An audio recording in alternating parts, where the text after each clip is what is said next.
እግዚአብሔር አምላክ ያገኛቸው እግዚአብሔር አምላክ ወደ እነርሱ ሕይወት የተቀላቀለባቸው ሰዎች ሁሉ ብርቱ ሆነዋል። ጌዲዮንን ታስታውሳላችሁ። ፈሪ ነበረ። እጅግ በጣም በፍርሃት ሆኖ በወይን መጥመቂያ ውስጥ ስንዴ ይወቃ ነበረ። መሳፍንት መጽሐፍ ምዕራፍ 6 ላይ ስትመለከቱ፣ ነገር ግን የሚገርማችሁ እግዚአብሔር ወደሱ መጣ። ሲናገረው እንዲህ ይለዋል፣ አንተ ብርቱ ኃያል ሰው ይለዋል። አንተ ብርቱ ኃያል ሰው ሚዲያማውያንን ድል ታደርጋለህ፣ እስራኤልን ነፃ ታወጣለህ እያለው እግዚአብሔር አምላክ በጌዲዮን ሕይወት ውስጥ ያየውን የድል መንፈስ ያወራል። የድል መንፈስ ይናገራል። እርሱ ለራሱ የሚያወራው ሽንፈት ነው። ለጌዲዮን ግን እግዚአብሔር ይዞ የሚመጣው የድል መንፈስ ነው። እግዚአብሔር ወደ ሕይወታቸው የተቀላቀላቸው ሰዎች ሁሉ ድል አምጮችና በክርስቶስ ኢየሱስ ሁሉን አድራጊነት በእነርሱ ሕይወት ውስጥ ይቀላቀላል። ስለዚህ በክርስቶስ ኢየሱስ የተደረጋችሁት አንድ ነው፣ ብርቶች ተደርጋችኋል። በክርስቶስ ኢየሱስ የተደረግሽው አንድ ነው፣ ብርቱ ተደርገሻል። ስለዚህ ዛሬ ተነሺ፣ ዛሬ ተነስ። ትችላለህ፣ ታደርጋለህ፣ መፈጸም ትችላለህ፣ መሆን ትችላለህ፣ ማገልገል ትችላለህ፣ ድል ማድረግ ትችላለህ። ወዳጆቼ ሆይ እግዚአብሔር ያወራላችሁን የትንቢት ቃል በመውጣት መውረስ ትችላላችሁ። ስለዚህ ከተሸናፊነት መንፈስ ተላቀቁ። ዛሬ እግዚአብሔር አምላክ እንዲህ ያለ ማንነትን ሰጥቶናል። በክርስቶስ ኢየሱስ ብርቱ ተደርጋችኋል፣ ብርቱ ተደርጋችኋል። ሰላም። ዛሬም እንደተለመደው መለኮታዊውን የእግዚአብሔርን ቃል አብረን የምናይበት ቀን ይሆናል። ዛሬ የምናየው ከተሸናፊነት መንፈስ መላቀቅ በሚል ሐሳብ ሲሆን ከሮሜ መጽሐፍ ምዕራፍ 8 ከቁጥር 37 ጀምሮ መነሻ አድርገን የምናየው ነው። ዛሬ የምናየው ሐሳብ ሮሜ መጽሐፍ ምዕራፍ 8 ቁጥር 37 በወደደን በርሱ ከአሸናፊዎች ሁሉ እንበልጣለን ይላል። በወደደን በርሱ ከአሸናፊዎች ሁሉ እንበልጣለን። እንግዲህ የተሸናፊነት መንፈስ ብዙ ሰዎች ከዓላማቸው ያጎደለ፣ ብዙ ሰዎች ከድላቸው ወደ ኋላ የመለሰ፣ የተሸናፊነት መንፈስ ብዙ ሰዎችን ሐዘንተኛ አድርጎ በቤት እጅ እግር አጣጥፈው እንዲቀመጡ ያደረገ መንፈስ ነው። ስለዚህ ዛሬ ይሄንን ድል የምናደርግበት መንገድን እናያለን። ለምንድን ነው የተሸናፊነት መንፈስ ብዙዎችን የያዘው ስንል፣ የመጀመሪያው ወዳጆቼ ሆይ ሰይጣን እየመጣ ደጋግሞ የሚያነሳው ማንነት ላይ ነው። እኛ አማኞች ጋር እየደጋገመ የሚመጣው ማንነት የሚባለው ጉዳይ ላይ ጥርጣሬ እንዲኖረን ነው። ለዚህ ነው ጌታ ኢየሱስ ጋር መጣና በማቴዎስ ወንጌል ምዕራፍ 4 ላይ ጌታ ኢየሱስ ክርስቶስ ጋር መጣና በምድረ በዳ ላይ አንድ ነገር ጠየቀው። የእግዚአብሔር ልጅ ከሆንክ እያለ ይሄንን ድንጋይ ዳቦ አድርገህ ብላው በማለት የእግዚአብሔር ልጅነቱ ላይ ያነጣጠረ ጥያቄ ሲያመጣው ታያላችሁ። ማንነቱ ላይ ያነጣጠረ ጥያቄ ሲያነሳ ታያላችሁ። ስለዚህ ሁል ጊዜ ሰይጣን ወደኛ ሕይወት ላይ የተሸናፊነትን መንፈስ ይዞ የሚመጣው ማንነትን ባለማወቅ ወይም ደግሞ በክርስቶስ ኢየሱስ የተደረግነውንና የሆነውን ባለማወቅ ምክንያት ነው። ብዙዎችን ከዚህ ዕውቀት ይሰውርና ብዙ ጊዜ እግዚአብሔር በእነሱ ሕይወት ውስጥ ያየውን ራእይና እግዚአብሔር በእነሱ ሕይወት ውስጥ ያየውን ድል እንዳያመጡ እጅ እግራቸውን አጣጥፈው በቤታቸው እንዲቀመጡ አድርጓቸዋል። የተሸናፊነት መንፈስ እጅግ በጣም ከባድ ተጽዕኖ አለው። ስለዚህ የተሸናፊነት መንፈስ ለመላቀቅ አንድ አማኝ ወይም ደግሞ በክርስቶስ ኢየሱስ የዳነ በክርስቶስ ኢየሱስ የሚያምን አንድ አማኝ ከተሸናፊነት መንፈስ እንዴት ይላቀቅ ካልን፣ የመጀመሪያው ነገር በክርስቶስ ኢየሱስ የተደረገውን ማወቅ መቻል አለበት። በክርስቶስ ኢየሱስ የተደረግነው የመጀመሪያው ነገር የእግዚአብሔር ልጆች ሆነናል። የእግዚአብሔር ልጆች ሆነናል። ለተቀበሉት በስሙ ለሚያምኑት የእግዚአብሔር ልጆች የሆኑ ዘንድ ስልጣንን ሰጣቸው ይላል በዮሐንስ ወንጌል ምዕራፍ 1 ላይ ከቁጥር 12 ጀምሮ ስትመለከቱ፣ ለተቀበሉት በስሙ ለሚያምኑት የእግዚአብሔር ልጆች የሆኑ ዘንድ ስልጣንን ሰጣቸው። ወዳጆቼ ሰይጣን ሁል ጊዜ በክርስቶስ ኢየሱስ የእግዚአብሔር ልጅ የተደረግንበትን ያንን አስተሳሰብ ነው የሚነጥቀን፣ ያንን አመለካከት ነው የሚነጥቀን። ብዙ ቅዱሳን ያመልካሉ፣ ይዘምራሉ፣ በእግዚአብሔር ቤት ይመላለሳሉ። የእግዚአብሔር ልጅነት ላይ ግን ቦልድሊ ሲመለከቱና ያ እዛ ጉዳይ ላይ ትኩረት ሲያደርጉ አይስተዋሉ። ከዚህ የተነሳ ብዙዎቹ አልችልም፣ አይሆንም በሚል መንፈስ ውስጥ ተይዘው እግዚአብሔር በእነሱ ሕይወት ውስጥ ያየውን ያንን ድል ሳያመጡ ይቀራሉ። የእግዚአብሔር ልጅነት ከምንም በላይ በክርስቶስ ኢየሱስ የተደረግነው ነው። ማንም ሰው ልጅ ሊያደርገን አይችልም። ምክንያቱም የግድ በእኛ ህይወት ላይ ዘሩን ማኖር አለበት። የእግዚአብሔር ልጅነት እንግዲህ ወዳጆቼ ሆይ የማንነትን በማወቅ የሚመጣ ትልቅ ድል አለ። ሰዎች የእግዚአብሔር ልጅ መሆናቸውን ሲረዱና ሲያውቁ የሚያመጡት እጅግ በጣም በራስ መተማመንና የሚያመጡት ውጤት እንዳለ ስለሚያውቅ ሰይጣን ይህንን ይሰውርባቸዋል። ስለዚህ ለተቀበሉት በስሙ ለሚያምኑት የእግዚአብሔር ልጆች የሆኑ ዘንድ ስልጣንን ሰጣቸው ይላል። ስልጣን የተሰጠን የመጀመሪያው የእግዚአብሔር ልጆች እንድንሆን ነው።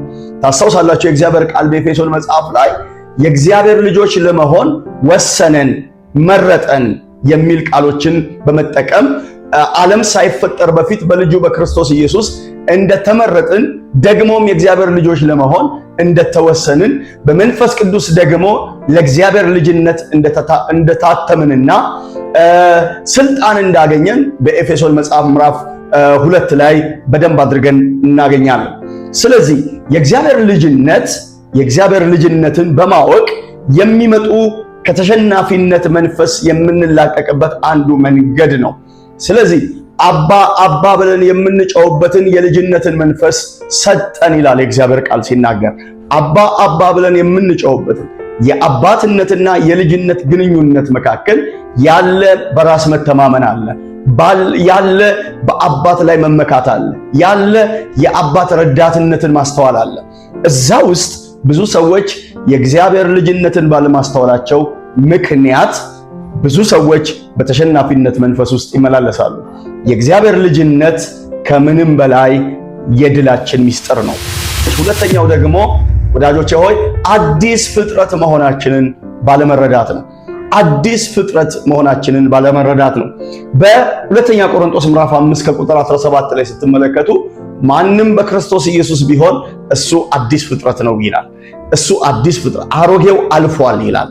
ወዳጆቼ ሆይ ታስታውሳላችሁ የተሸናፊነት መንፈስ የመጣበት ጊዜ መቼ ነው ስትሉ በኤደን ገነት ውስጥ እባብ ከሔዋን ጋር ተነጋግሮ እባብ ከሔዋን ጋር አውርቶ ሐሳቧን አስቀይሮ እርምጃዋን አስቀይሮ ውሳኔዋን አስቀይሮ አቋሟን አስቀይሮ እግዚአብሔር አታድርጉ ደግሞም አትንኩ ደግሞም ወደሷ አትመልከቱ አትብሏትም ብሎ ያዘዛቸው ያንን ፍሬ በመብላታቸው ምክንያት የተሸናፊነት መንፈስ በሰው ልጆች ውስጥ ገብቷል። ስለዚህ ወዳጆቼ ሆይ በብዙ ዘመናት መካከል ብዙ ሰዎች በዚህ መንፈስ ሲጠቁና በዚህ መንፈስ ተይዘው በብዙ መከራ ውስጥ ሲያሳልፉ እናያለን። የተሸናፊነት መንፈስ የአልችልምነት፣ የበታችነት እንደገና ወዳጆቼ ሆይ ራስን አሳንሶ የማየት ስፒሪት አለው። ስለዚህ ማንም በክርስቶስ ኢየሱስ ቢሆን እሱ አዲስ ፍጥረት ነው ይላል እግዚአብሔር ቃል። ማንም በክርስቶስ ኢየሱስ ቢሆን እሱ አዲስ ፍጥረት ነው። አሮጌው አልፏል። የትኛው አሮጌ ስትሉ በአዳም የመጣው የኃጢአተኝነት ማንነት፣ በአዳም የመጣው ያ አሮጌው ማንነት አልፏል። ያ የተሸናፊነት፣ ያ የበታችነት፣ ያ አልችልም የሚል መንፈስ ከኛ ላይ ኦልሬዲ በክርስቶስ ኢየሱስ ተላቀነዋል። ይሄ መረዳት እኛ ጋር ሲመጣ የድል መንፈስ፣ የኃይል መንፈስ፣ የመውረስ መንፈስ፣ ድል የማድረግ መንፈስ እኛ ላይ ይመጣል። ስለዚህ ማንም በክርስቶስ ኢየሱስ ቢሆን እሱ አዲስ ፍጥረት ነው ይላል እግዚአብሔር ቃል። ስለዚህ ወዳጆቼ ሆይ አንድ አማኝ የተሸናፊነትን መንፈስ ለማስወገድ ሁለተኛው የተፈጠርንበትን ወይም ደግሞ በክርስቶስ ኢየሱስ አዲስ ፍጥረት መሆናችንን በጥንቃቄ ልንረዳው የሚገባ ነው።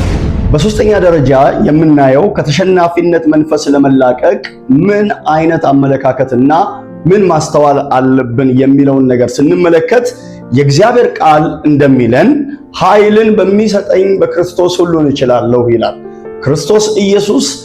በክርስቶስ ኢየሱስ እኛ የተደረግነው ብርቶች ነው። ኃይልን በሚሰጠኝ በክርስቶስ ሁሉን እችላለሁ ይላል በፊልጵስዩስ መጽሐፍ ላይ ሐዋርያው ጳውሎስ ሲናገር ሁሉን እችላለሁ ኃይልን በሚሰጠኝ። ወዳጆቼ ሆይ እኛ ደካሞች አይደለንም፣ እኛ ተስፋ ቢሶች አይደለንም፣ እኛ ልፍስፍሶች አይደለንም፣ እኛ ኃይል የሌለንና ፈጽሞ የማንችል ሰዎች አይደለንም። እግዚአብሔር አምላክ ያገኛቸው እግዚአብሔር አምላክ ወደ እነርሱ ሕይወት የተቀላቀለባቸው ሰዎች ሁሉ ብርቱ ሆነዋል። ጌዲዮንን ታስታውሳላችሁ። ፈሪ ነበረ። እጅግ በጣም በፍርሃት ሆኖ በወይን መጥመቂያ ውስጥ ስንዴ ይወቃ ነበረ። መሳፍንት መጽሐፍ ምዕራፍ 6 ላይ ስትመለከቱ፣ ነገር ግን የሚገርማችሁ እግዚአብሔር ወደሱ መጣ። ሲናገረው እንዲህ ይለዋል፣ አንተ ብርቱ ኃያል ሰው ይለዋል። አንተ ብርቱ ኃያል ሰው፣ ሚዲያማውያንን ድል ታደርጋለህ፣ እስራኤልን ነፃ ታወጣለህ እያለው እግዚአብሔር አምላክ በጌዲዮን ሕይወት ውስጥ ያየውን የድል መንፈስ ያወራል። የድል መንፈስ ይናገራል። እርሱ ለራሱ የሚያወራው ሽንፈት ነው።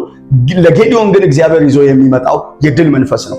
እግዚአብሔር ወደ ሕይወታቸው የተቀላቀላቸው ሰዎች ሁሉ ድል አምጮችና በክርስቶስ ኢየሱስ ሁሉን አድራጊነት በእነርሱ ሕይወት ውስጥ ይቀላቀላል። ስለዚህ በክርስቶስ ኢየሱስ የተደረጋችሁት አንድ ነው፣ ብርቶች ተደርጋችኋል።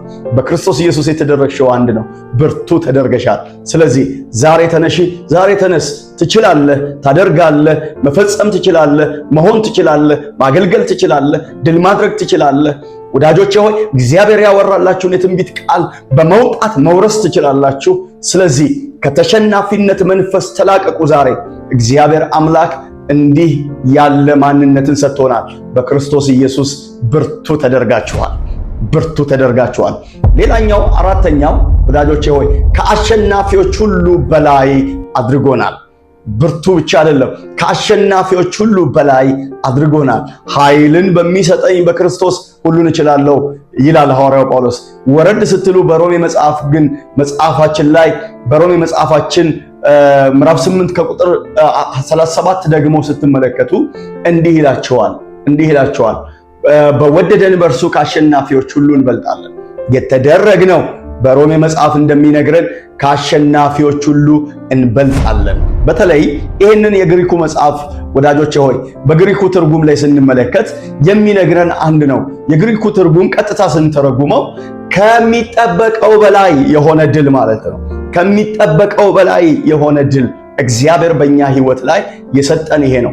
ከሚጠበቀው በላይ፣ እቺ ዓለም ከምትጠብቀው በላይ፣ ሰዎች ከሚጠብቁት በላይ፣ ወዳጆቻችን ከሚጠብቁት በላይ፣ ወዳጆቼ ሆይ ጠላቶቻችን ከሚጠብቁት በላይ፣ ከዛ ሁሉ በላይ የሆነ የድል መንፈስ እኛ ጋር እግዚአብሔር አስቀምጧል። እግዚአብሔር በወደደን በእርሱ ከአሸናፊዎች ሁሉ የምንበልጥበት፣ ያ ማለት ከሚጠበቀው በላይ የሆነ ድል ለማስመዝገብ የምንችልበትን ማንነት እግዚአብሔር በክርስቶስ ኢየሱስ ሰጥቶናል። ስለዚህ ከአሸናፊዎች ሁሉ በላይ ናችሁ። በተሸናፊነት መንፈስ አትራመዱ። በተሸናፊነት መንፈስ አትጓዙ። በተሸናፊነት መንፈስ አትሂዱ። እግዚአብሔር በክርስቶስ ኢየሱስ ያደረጋችሁ ከአሸናፊዎች ሁሉ በላይ ነው።